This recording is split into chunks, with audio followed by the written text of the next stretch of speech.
लोहारा येथे मोकाट कुत्र्यांनी घेतला 7 बकऱ्यांचा जीव। अकोला जिल्ह्यातील व बाळापूर तालुक्यातील ग्राम लोहारा येथील मुजीद रहमान सलीम पटेल वय वर्ष 35 यांच्या गोट फार्म मधील मोकाट कुत्र्यांनी घेतला 7 बकऱ्यांचा जीव।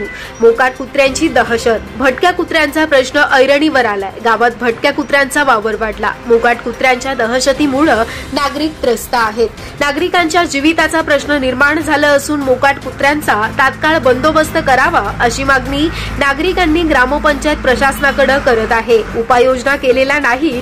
आज भटक्या कुत्र्यांचा वावर गावात चौकाचौकात दिसत आहे। त्यामुळे शाळेतील विद्यार्थ्यांच्या मनात भीतीचं वातावरण आहे। आज लोकांच्या जीविताचा प्रश्न निर्माण झाला। लोहारा ग्रामपंचायतनं याकडे लक्ष देऊन गावातील मोकाट कुत्र्यांचा बंदोबस्त करण्यात यावा अशी मागणी लोहारा गावातील सुदन नागरिक करत आहेत।